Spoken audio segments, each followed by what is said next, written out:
What's going on, it's your boy Masterminder, and today we're doing an oil change job on my 2004 BMW 325xi. Let's get into it. All right, so here's some things you're going to need. Shop rags. You're going to get a funnel. Fast Orange is really good. It's a really good hand cleaner. Of course, you're going to have an oil drain pan, preferably one at least around 7 quarts. You're going to get your oil filter. I like to use the Castrol GTX high mileage SAE 5W30. And I also went and got some seed foam. Just because I'm a little bit low in oil, gas. This is really good to put in there in your gas tank to help clean some of the things out, your cylinders and injectors.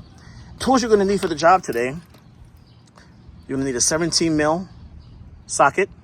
This is going to take off the oil drain plug. You want to have a breaker bar because that oil filter housing can be really tight. And you want to get yourself a 36 millimeter socket as well. This is going to take off the oil filter housing. I'm going to invest into a really good jack. I recommend at least a 3-ton, but today I'm rocking with that 1.5-ton jack. You want to use jack stands. Please don't flame me in the comments, guys. I'm not using jack stands today, unfortunately. But when you are working in your car on the jack, do not trust the jack. You, of course, want to put jack stands under the car. You want to be safe at all times. So do as I say, don't really do as I'm doing today. Traditionally, I do have jack stands. I just can't find them, and this job has to get done. So we're going to roll the dice today. Won't put my whole body underneath the car today, just because of where everything is located. So before you start your oil change, you want to make sure your car's been running for a bit. If the oil is a little bit hot or warm, it'll flow out a little bit easier, make this job go a little bit faster. So next, we're going to loosen up the oil cap.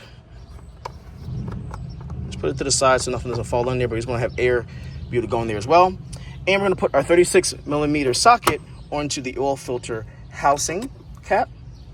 Bar comes in handy because this can get on there pretty tight over time. I like to pull out the top a little bit, let some of the oil drain back down. This is where it's located at. So this is a 17 millimeter socket. So we're going to go ahead and grab our 17 millimeter socket and get it on there real quick. All right, we're going to try to do this shit with one hand. So it's already loose. Let me go ahead and pop this off here.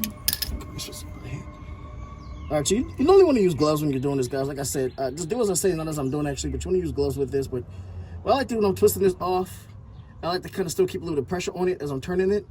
So that way I'm pushing it in as I'm twisting.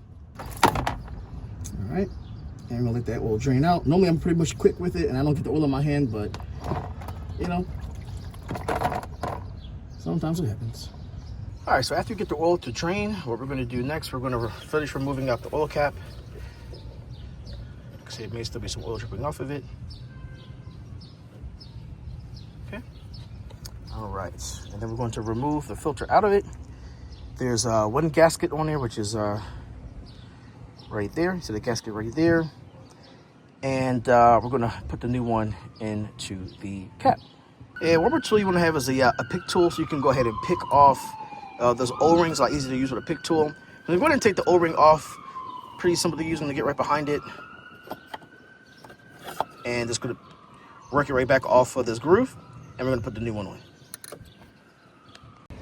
All right, this is our new one. We're going to slip that one on. What I like to do is like to dip it in some of the oil. Just kind of get it coated in just a little bit of the oil. You don't get that covered in a little bit of oil. A little oil doesn't hurt. That's so it's not dry going on. A little lube goes a long way, right, folks?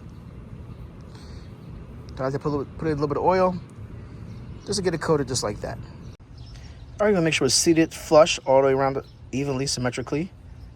All right, and that's all good to go. And then we're gonna put the new oil filter into the housing. Now, before we put this back, what we're gonna do is we're gonna put some oil and oil up the filter before we put it all back together.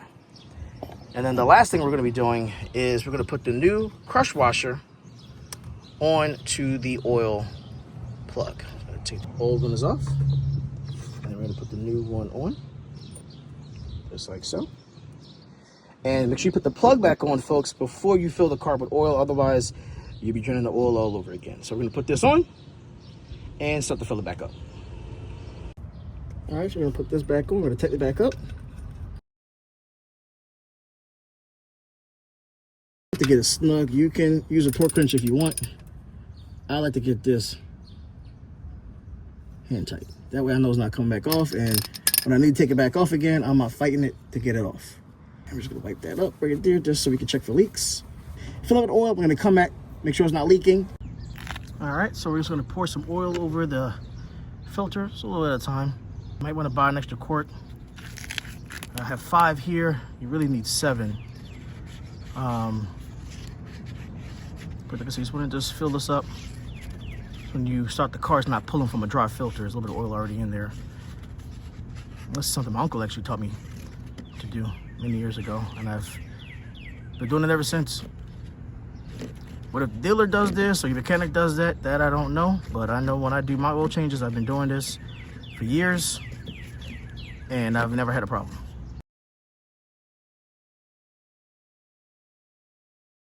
right, so we pour the oil back in. As you see, we have no leaks, so that is a good sign. All right, so we're gonna tighten this up, and we're gonna get it snug.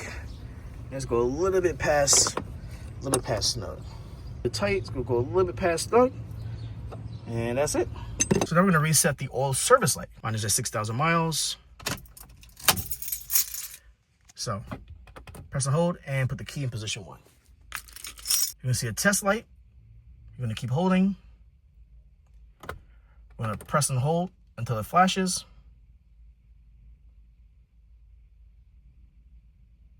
And press again.